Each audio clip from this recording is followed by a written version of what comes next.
Tuesday morning. We are back. Yes, this is our real new year, the Tuesday after Labor Day. It is also the 16th year of Boomer Esiason here in mornings on WFAN. You and Craig started the Tuesday after Labor Day 2007. It is 2022 right now. You've been churning all these years. So we'll start there before we get to the sports. Good morning, Boomer, and congratulations. Oh, thank you so much. And Al and Eddie have been with me since the beginning. Well, Eddie was around, but he didn't start with me at the beginning. But Al did. And then we had to work Jerry in there for a while, after a while. And it was a beginning that, nobody thought it was going to last 6 months, let alone 16 years. Yeah. And I remember there was a lot of, consternation, if you will, about whether or not a former athlete would get up every morning and do this show. Oh, of course. And then, do it with a guy that he had never worked with before, but who was basically a loudmouth, as he wrote about it in his book. And certainly we found our rhythm about 6 months in, and it was a quick 10 years for sure. And it's now been an even quicker 6 years with you, or really 5 years with you. But I sat back and I thought about it last night. Sure. I was thinking about, I'm going to come in tomorrow morning and announce my retirement. Screw this. No, I wasn't going to do that. God. No, but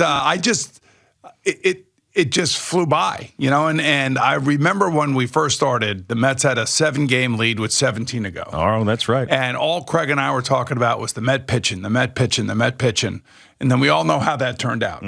And I'm not saying that I feel like I'm in the throes of that right now, because I don't. I think the Mets, have been a really good team. They've had special moments this year. The Braves got this close earlier in the year.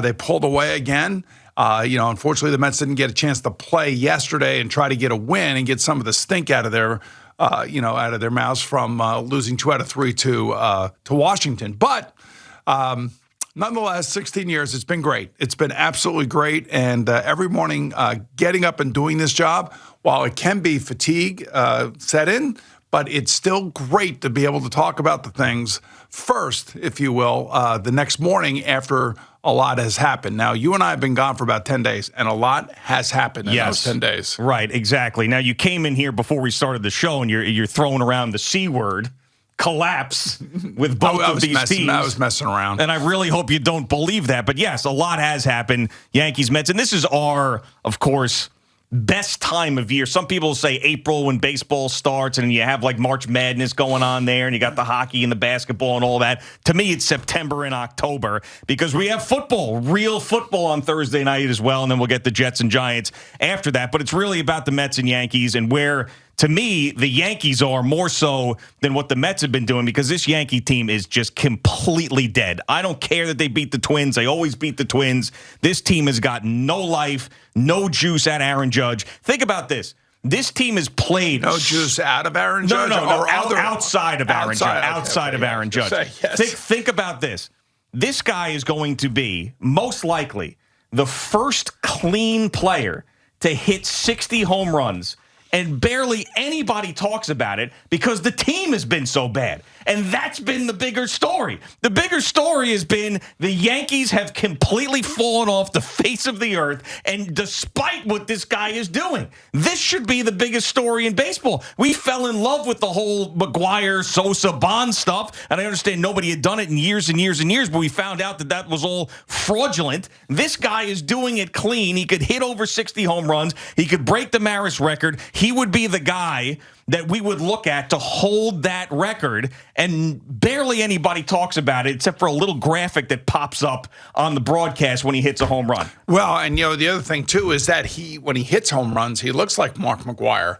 Like the beauty of the swing, and the one that he hit yesterday was unbelievable. And then he leads off the game in Tampa with one. I mean, it's just, he has been on fire the last 8 or 9 games. I mean, it's just been ridiculous. So when you take a look at most home runs in 135 games, Aaron Judge is third on that list behind Barry Bonds, 57 in 2001, 57 in 1999, And then, of course, Aaron right now has 54, so he's tied with Mark McGwire and Babe Ruth. So there's two guys on that list that aren't implicated in the steroid scandal. Right. Babe Ruth and Aaron Judge. It's unbelievable. But what are we talking about more with the right. Yankees? Isaiah Kiner-Falefa stinks. Josh Donaldson stinks. Okay. The bullpen. That's all we're talking about with the Yankees. I just want to remind everybody that, I think we talked about this before we left, and it was about how when September came around, towards the middle of September, there was going to be this influx of players coming back to the Yankees.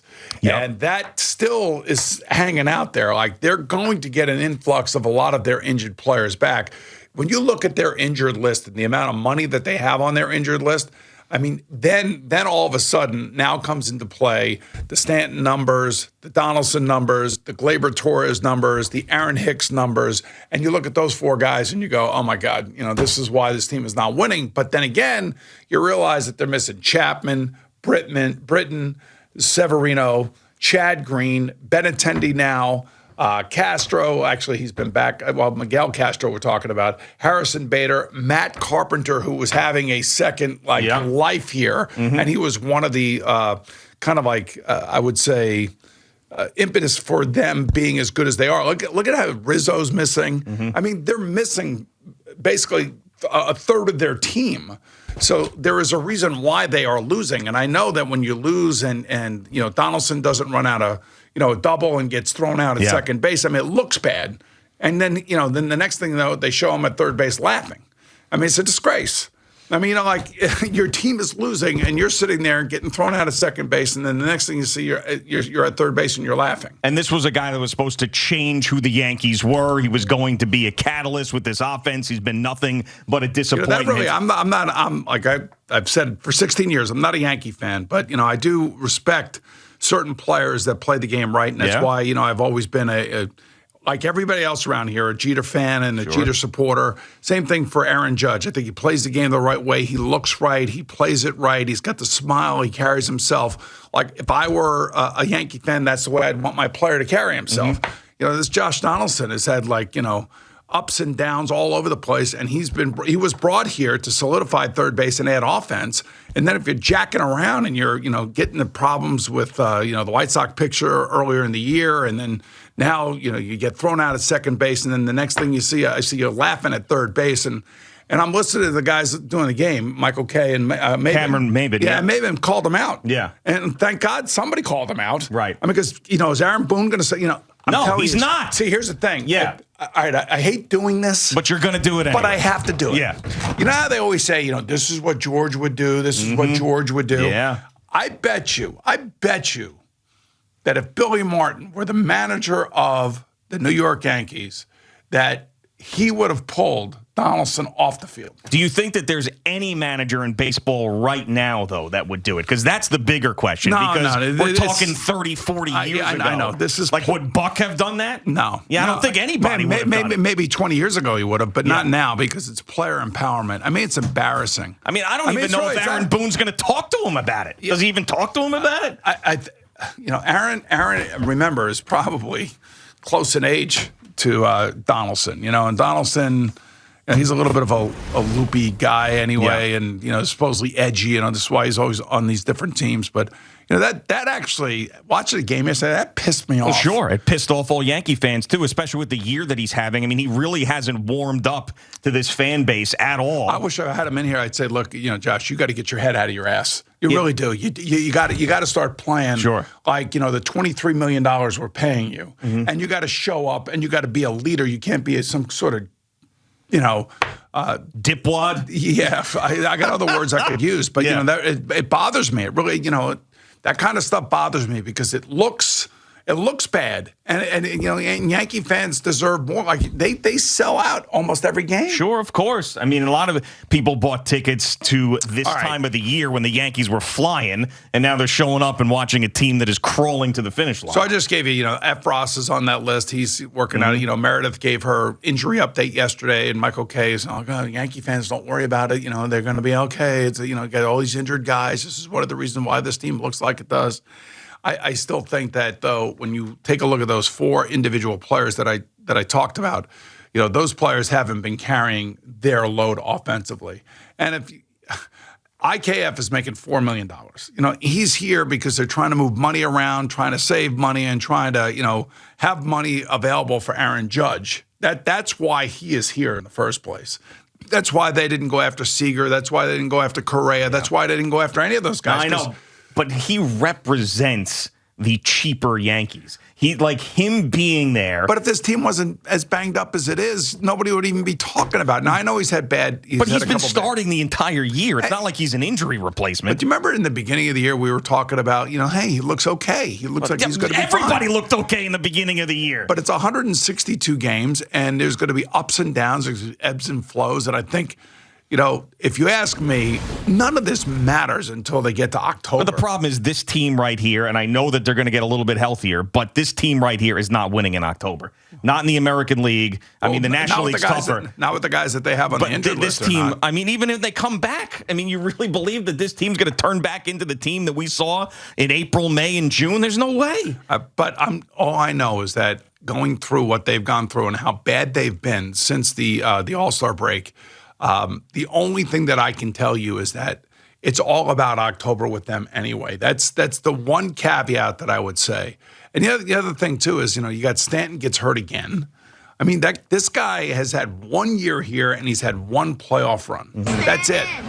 And when you think about his MVP season, I think it was 17 or 16, whatever the hell it was, and you think of where he's been for the Yankees, it's not only that he's not producing, it's like he's not even playing. Yeah, there's been a lot of games, of course, where we've never really seen him at his full potential outside of the 2 times that you mentioned. He did carry him in the postseason for a while and did carry him offensively in that one regular season. But yeah, so the x-rays were negative yesterday after fouling the ball off his legs. So hopefully was he out for 3 weeks now? No, I don't think so. He's got to be back in the lineup. He's just got to be back in the lineup. This guy can't miss any more time. It's amazing. Like when you think about the amount of money that they are spending at the top of their salaries and who they're spending it on, and knowing that Aaron Judge if he stays here, it's going to be more than almost all of those guys. Yeah. He'll be making more than probably $36 million a year.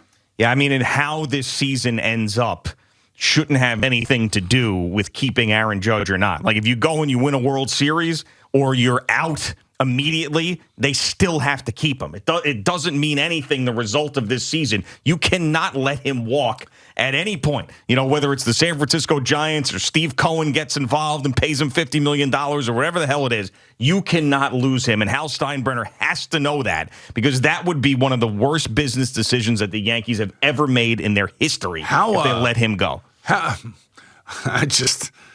With the amount of money they got spent and the amount of money that both the Yankees and the Mets will have to spend next year on free agents and trying to retain their own players. Yeah. And you heard Steve Cohen say this over the last week. Look, I got to walk into the room with these other MLB owners. I'm a part of a business, and I got to be legitimate and realistic about what I'm spending. And essentially, I'm putting words in his mouth. But he talked about the threshold of that $300 million. Sure. And I don't necessarily know that Met fans wanted to hear that at that moment. Well, no, but I do think that he's not going to be held back if he believes that move that's going to put him over that threshold is going to have the team in a better chance to win a World Series. He's not going to spend frivolously, but he's not going to be held back. At some point, he'll be like, all right, how much is this going to cost me? An extra $40 million that's going to be spent to the rest of the baseball. He'll do it if he thinks that's going to put him in a better spot. He will. Yeah. He bought this team to win, and he said it himself. In the next 5 years, he's got to see a championship. And you're telling me that money's going to be the thing that holds him back from that? This guy, the richest owner in baseball? Absolutely not. Now, I don't know if he's going to, give $50 million or more to Aaron Judge or Shohei Ohtani. I don't know if he's going to do that. But he'll be in play for those guys. I guess he will be in play for him. But, for them, for the Mets, I think this was more of a total letdown. Losing 2 out of 3 to Washington. But it really hasn't happened all year long where they've lost that series to a terrible team. So, right. This is, and you think about the schedule now, if you want to do a boomer 13-game stretch, the teams that they are playing, with the Pirates, the Marlins, the Cubs, the Marlins again, I mean, this is it. Now, I know that you just lost 2 out of 3 of the Nationals, but there's no excuses now. But remember, I also told you that, Dave, before we left, I said this is the stretch run. Yeah. And I think we said something like, what did we say, like 24-8 or something like that? Or, yeah. Because we were looking at the schedule. And again, we could do that. We're media guys. That's what we do. Media guys, yeah. But in real life, the players were flat. They were flat, and the pitching was horrific.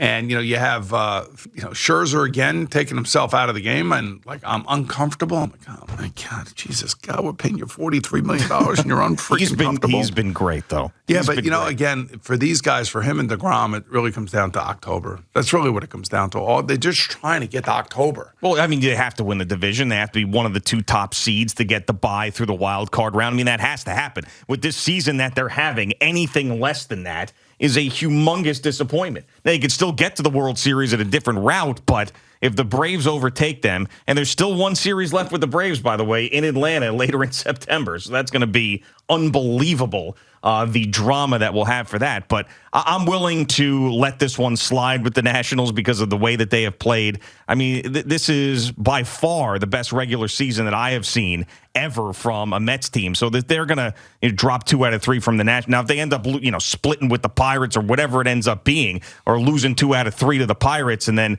splitting with them again, the Pirates again, not the Marlins 7 again. 7 games left with the Pirates. I mean, they got to be 7-0 against them. You have to. You have to be. Yeah, just that they're so bad. And not that the Nationals are any good, but they are so bad that it has to happen. Now, there's going to be a doubleheader on Wednesday.